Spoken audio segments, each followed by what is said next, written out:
तो plus two second year रो समस्त छात्र एवं छात्री मानक मु स्वागत करुच्ची आमर यूट्यूब चैनल रे। तो पिला माने आमे आज आलोचना करिबा प्लस टू सेकेंड इयर पिलांकर राजनीति विज्ञान रो जे कि कोन आलोचना करिबा ना राजनीति विज्ञान रो आमे किछि 2 नंबरिया प्रश्न बा दुईटी वाक्य किमा तीनोटी वाक्य बा 2 मार्किया प्रश्न रो आज आमे आलोचना करिबा। गणतंत्र विषय पूर्व क्लास रे एक नंबरिया प्रश्न बा गोटे दुईटी वाक्य आम आलोचना करते। तो आज क्लास रे 2 रु 3 वाक्य प्रश्न बा 2 मार्किया प्रश्न गुड़ा आम आलोचना करवा। पॉलिटिकल साइंस 2024 जो सॉरी 2025 बोर्ड परीक्षा देवाक जाउथिया समस्त छात्र छात्री माने समस्त गुरुत्वपूर्ण। देखंतु प्रथम प्रश्न देला असमानता कौन। असमानता साधारणतः असमानता कहले जाति धर्म वर्ण भाषा आंचलिकता और लिंग भित्तिर जनसाधारण मध्य थिबा वैषम्य भेदभाव को ही बुझाए। कौन ना साधारणतः आमे कहबा जदि असमानता कौन जाति धर्म वर्ण भाषा अंचल ए सब जो व्यक्ति रही एगुड़ा जो वर्ण वैषम्य रही ए सब गुड़ा जो डिफरेंट रही ताहाको आमे भेदभाव को कहबा। भारत में असमानता गणतंत्र जातीय संहति और राष्ट्र गठन प्रति आह्वान अटे। जेतेबेले ए सब गुडार असमानता रहिबो भेदभाव रहिबो निश्चित भाव में पिला माने हमर गणतंत्र किंबा जातीय संहति प्रतिष्ठा क्षेत्र में एटा बाधा सृष्टि करिवो। सेकंड प्रश्न आईनीर शासन। आईनीर शासन कहिले आईन आगरे समस्ते समान को बुझाई आमे यदि आईनीर शासन कहबा रूल ऑफ लॉ तल आईन अगर समान से जने साधारण लोक हो से जने आईपीएस ऑफिसर होना कहीं समस्ते आईन आगरे आज इक्वल। ओके देन कोनोसी व्यक्तिर आईन ऊर्ध्वरे नुहे कोनोसी व्यक्ति रे आईनता ऊर्ध्वरे नुहे। या गणतंत्र शासन एक मौलिक आवश्यकता ए होची गणतंत्र शासन होची एक मौलिक आवश्यकता। परवर्ती प्रश्न पिला माने जनसाधारण सार्वभौमत्व बा जनप्रिय सार्वभौमत्व कौन। जनसाधारण सार्वभौमत्व बा जनप्रिय सार्वभौमत्व कौन। राष्ट्रर सर्वोच्च शासन क्षमता जनसाधारण हाथ में न्यस्त करने को जनप्रिय सार्वभौमत्व कह।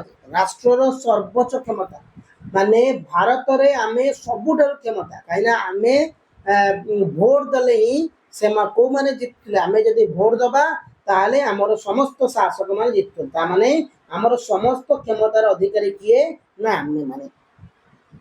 एटारे शासक जनसाधारण प्रतिनिधि भावे शासन आमर प्रतिनिधि भावे आमे जाकु बाछुचे एमएलए हो एमपी हो से शासन करती जनसाधारण निकट में उत्तरदायी रही थांती। जनप्रिय सार्वभौमत्व प्रवक्ता होउचंती फरासी दार्शनिक रूसो या गणतंत्र को मौलिक वैशिष्ट्य अटे। देन पितृ प्रधान समाज कौन पिले पितृ पितृ अर्थ पिता पितार अर्थ पुरुष पुरुष को आम पितृ बा पिता बोली कहबा। तो जो समाज रे परिवार ठू आरंभ करी विभिन्न क्षेत्र में पुरुषर प्राधान्य परिलक्षित होता है ताको पितृ प्रधान्य समाज माने गोटे घरे सबु निष्पत्ति सबु कार्य रे जड़े पुरुषंकर थाए कौन कर्तव्य थाए गोटे पुरुषंकर आमे कहि परिबा दबदबा थाए सबु क्षेत्र रे तांकर प्राधान्यता परिलक्षित होता है ताको आमे कहिबा। एटारे समाज रे प्रत्येक क्षेत्र रे महिला माने पुरुषंकटारो निम्न स्तर रे रही थांती। एटारे लिंगगत वैषम्य परिलक्षित होता है। यह गणतंत्र प्रति एक आह्वान। परवर्ती प्रश्न नक्सलवाद कौन पिले नक्सलवाद। नक्सलवाद एक हिंसात्मक कार्यकलाप। नक्सलवाद होची कौन ना हिंसात्मक कार्यकलाप जहाकू आधार करी आंदोलनकारी माने निजर लक्ष्य हासिल पई प्रयास करथान। जहाकू आधार करी जो आंदोलनकारी माने निजर लक्ष्य हासिल करिया पई 1776 मसिया रे पश्चिमबंग दार्जिलिंग ठारे जिले रे नक्सलबरी अंचल चारू मजुमदार नेतृत्व में संगठित होइतिबा कृषक आंदोलन नक्सलवाद आरंभ होइछि।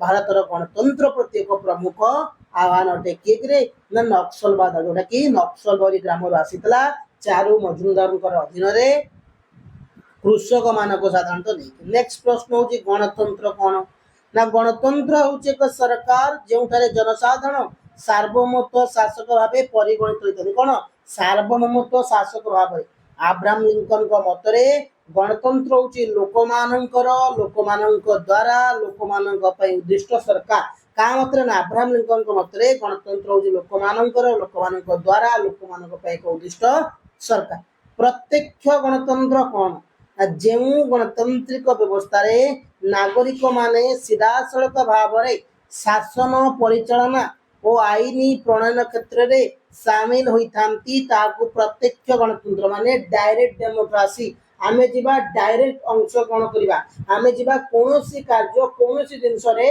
डायरेक्ट अंशग्रहण करवा ताहाको आमे कोन ना हमर एमएलए हमर एमपी मानको आमे वोट दे जितौचे आमे प्रधानमंत्री को वोट दउने आमे राष्ट्रपति को वोट दउने तो जो क्षेत्र रे आमे डायरेक्ट निर्वाचित करूचे ताको डायरेक्ट प्रत्यक्ष निर्वाचन करवा किंतु प्रत्यक्ष गणतंत्र रे हमर जो शासनकर्ता माने एमएलए एमपी आम भोट दे जितौचे आम सीधा सड़क आईन ग्रहण प्रक्रिया अंशग्रहण करवा आईन तैयारी हो कि आईन कौन आईन प्रणयन क्षेत्र हो गणभोट गण उद्योग प्रत्याहार हूँ प्रत्यक्ष गणतंत्र पद्धति उपादान गणभोट कौन विधानमंडल व्यवस्थापिका द्वारा प्रणीत आईन को नागरिक मानक मतामत प्रेरणा करा व्यवस्था को गणभोट माने विधानमंडल व्यवस्थापिका द्वारा लेजिस्लेटिव द्वारा जो कौन से आईन को नागरिक मानकर गोटे नागरिक मतामत पाई प्रेरणा करिया व्यवस्था को गणभोट कहुए यही व्यवस्था प्रत्यक्ष गणतंत्र एक उपादान बा अस्त्र अटे गण उद्योग कौन ना जितेबाला निर्दिष्ट संख्यक नागरिक कौन